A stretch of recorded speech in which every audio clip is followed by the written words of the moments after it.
नमस्कार साथियों। आज हम वित्तीय उत्तोलक के अंतर्गत वित्तीय समविच्छेद बिंदु फाइनेंशियल ब्रेक इवन पॉइंट का अध्ययन करेंगे। वित्तीय समविच्छेद बिंदु से तात्पर्य उस स्तर से है जहां पर उस स्तर से है जहां पर ईबीआईटी की राशि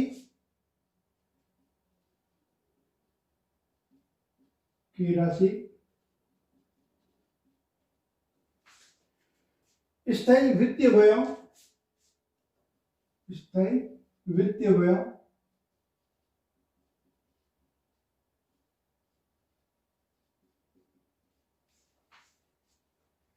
के ठीक बराबर होती है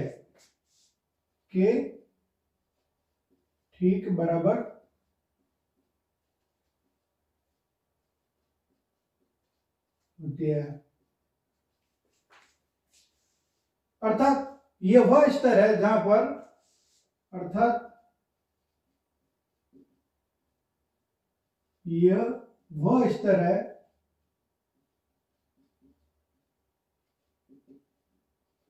पर जहां पर ईबीआईटी में से स्थायी व्यय को घटा देने के पश्चात ये वह स्तर है जहां पर ईबीआईटी में से स्थायी वित्तीय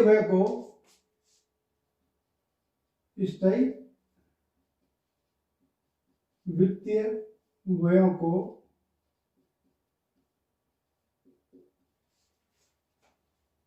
घटा देने के बाद या पश्चात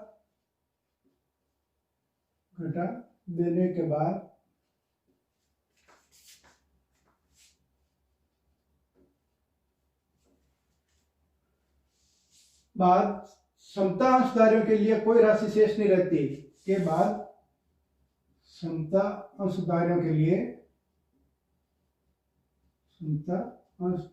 लिए कोई राशि शेष नहीं रहती।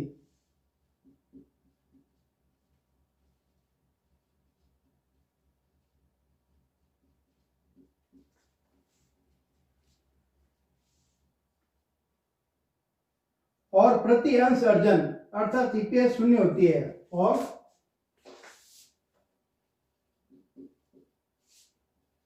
प्रति अंश अर्जन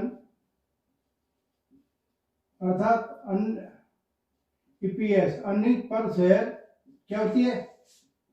शून्य होती है।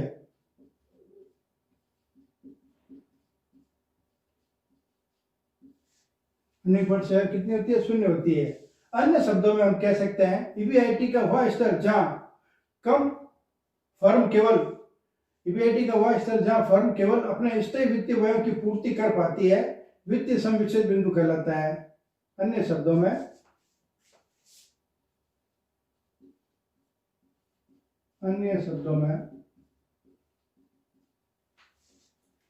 ईबीआईटी का वह स्तर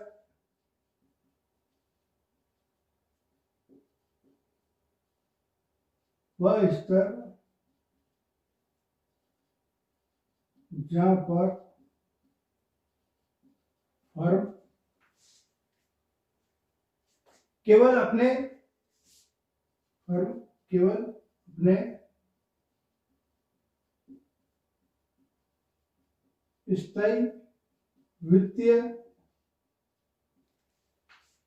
स्थायी वित्तीय व्ययों की पूर्ति कर पाती है।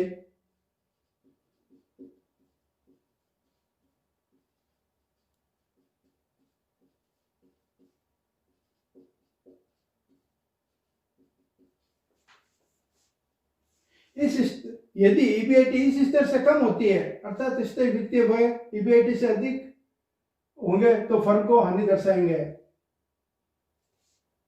तो ये क्या कहलाता है? व्यय की पूर्ति करती है, वो क्या कहलाता है? समविच्छेद बिंदु कहलाता है। यदि ईबीआईटी इस स्तर से कम होती है अर्थात स्थायी वित्तीय व्यय ईबीआईटी से अधिक होंगे तो फर्म को हानि होगी। स्थिर वित्तीय व्यय में ब्याज व अधिमान लाभांश की राशि को सम्मिलित किया जाता है। अधिमान अंश पूंजी पर लाभांश स्थायी लागत में सम्मिलित किया जाता है तथा इसका प्रभाव ईबीआईटी पर ज्ञात किया जाता है। अतः अधिमान अंशों को दिए गए लाभांश में से 1 माइनस टैक्स रेट का भाग देकर यह सकल राशि ज्ञात की जाती है। यदि स्थायी वित्तीय व्यय में वृद्धि होती है तो सम विच्छेद बिंदु में भी स्थायी वित्तीय लागतों में भी बराबर वृद्धि हो जाएगी। यहाँ एक बात ध्यान रखने योग्य है कि ईबीआईटी में अनुपातिक वृद्धि की अपेक्षा अनुपातिक वृद्धि होती है। इसका कारण है कि ईबीआईटी में वृद्धि होती है किंतु स्थायी वित्तीय व्यय ज्यों के त्यों ही अर्थात पूर्व के जो अनुसार थे वही बने रहते हैं। अर्थात ईबीआईटी में जितनी वृद्धि होगी उस पर कर घटाने के पश्चात जो भी शेष रहता है वह सभी सामान्य अंशधारियों को ही प्राप्त होता है। अतः ईबीआईटी में अनुपातिक वृद्धि दर अधिक होती है।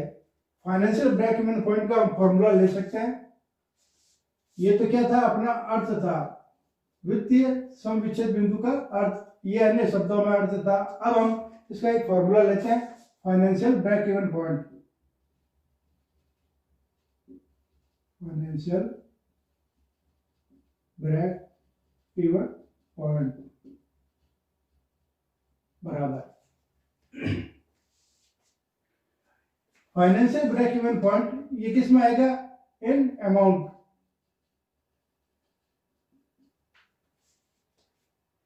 बराबर अपन क्या करते हैं, इंटरेस्ट प्लस प्रेफरेंस शेयर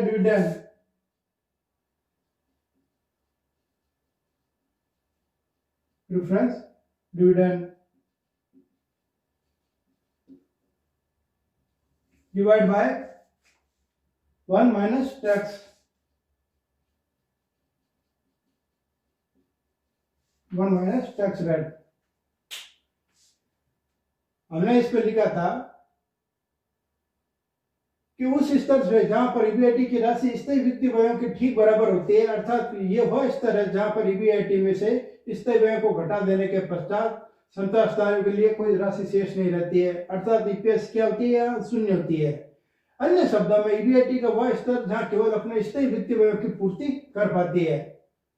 हमने ये भी कहा है कि interest plus preference dividend 1 minus tax, ये इसका फॉर्मूला होगा।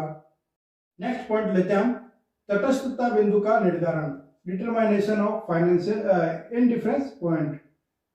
तटस्थता बिंदु ब्याज एवं कर से पूर्व अर्थात ईबीआईटी का वह स्तर होता है जिस पर विभिन्न ऋण क्षमता मिश्रणों डेब्ट इक्विटी मिक्स के अंतर्गत प्रति अंश अर्जन समान रहती है। तटस्थता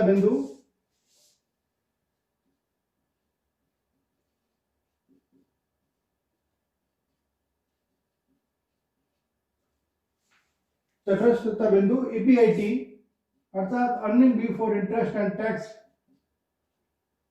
ब्याज एवं कर से पूर्व आय का वह स्तर होता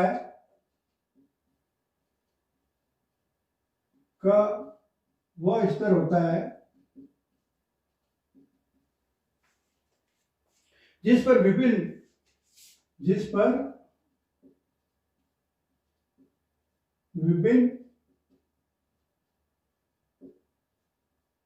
ऋण क्षमता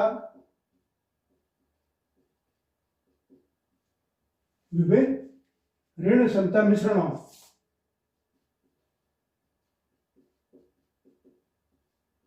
अर्थात डेब्ट इक्विटी मिक्स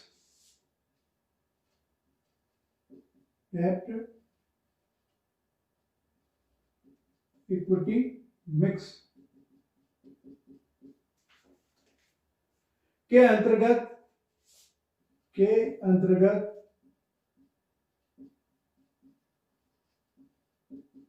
प्रति अंश अर्जन अर्थात ईपीएस प्रति अंश अर्जन अर्थात ईपीएस अर्निंग पर शेयर समान रहती है। क्या रहती है? समान रहती है।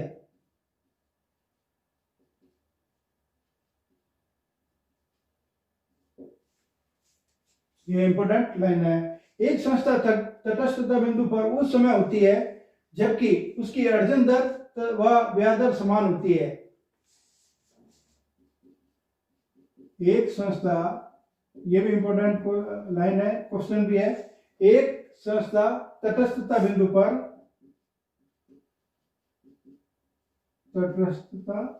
पर उस समय समान होते हैं,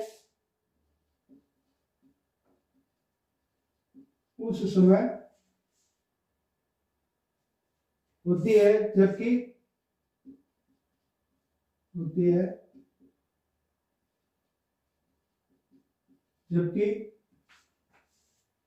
उसकी अर्जन दर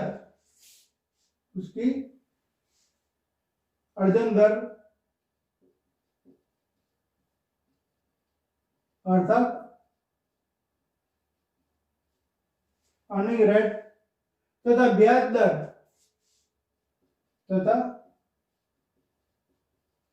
ब्याज दर समान होती है।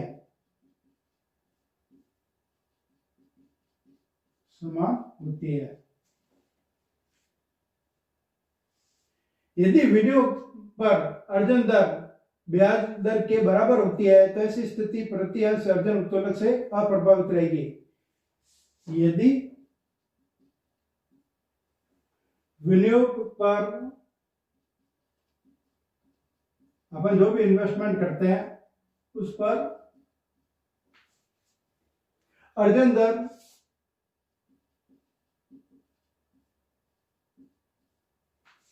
रेट ऑन इंटरेस्ट, अर्जन दर ब्याज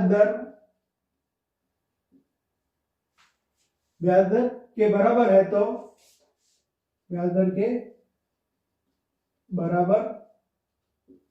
है तो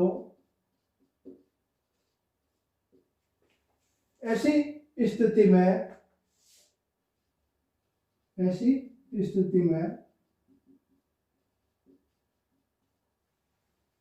प्रति अंश अर्जन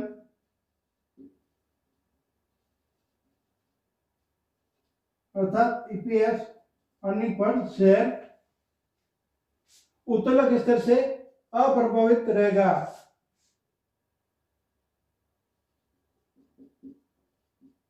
ईपीएस उत्तोलक स्तर से अप्रभावित रहेगा।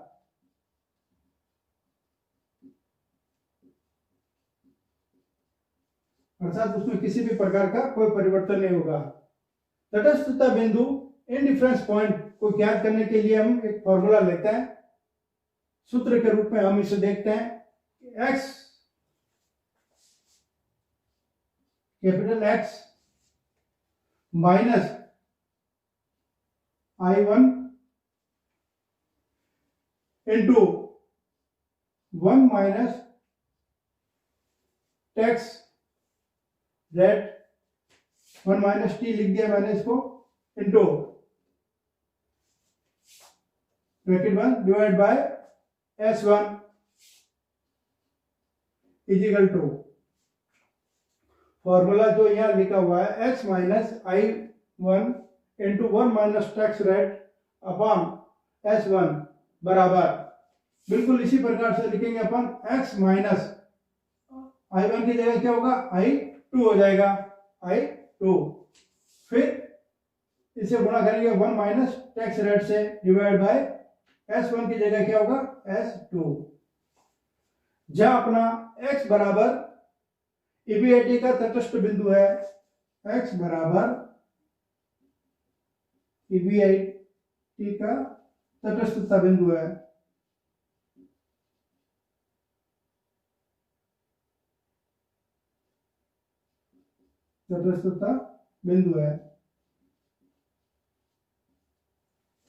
x बराबर क्या अपना x बराबर ईबीआईटी का तटस्थ बिंदु दोनों में है।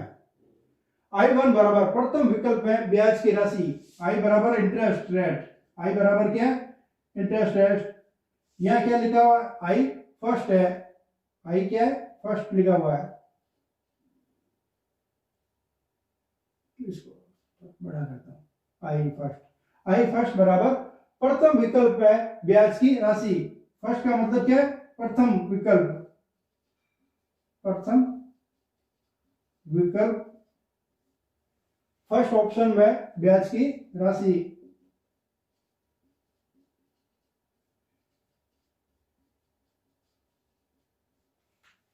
इसी प्रकार I2 क्या है, यहाँ I2 लिखा हुआ है, I2 बराबर द्वितीय विकल्प में ब्याज की राशि।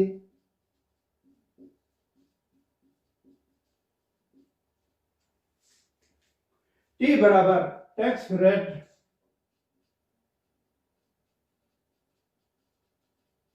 टैक्स रेट यानी कर दर। और S1 प्रथम विकल्प में समता अंशों की संख्या। S1 बराबर, यहां 1 का मतलब प्रथम विकल्प है, प्रथम विकल्प फर्स्ट ऑप्शन में, प्रथम विकल्प में समता अंशों की संख्या।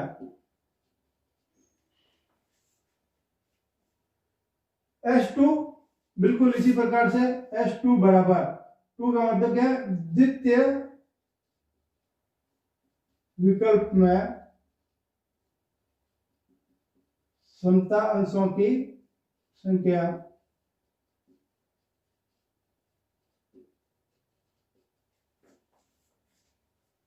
अर्थात अपना फॉर्मूला जो है बड़ा सिंपल है, x minus I1 into 1 minus T. इसी प्रकार x minus I2 into 1 minus T, दोनों में S1 और S2 का डिवाइड करना है।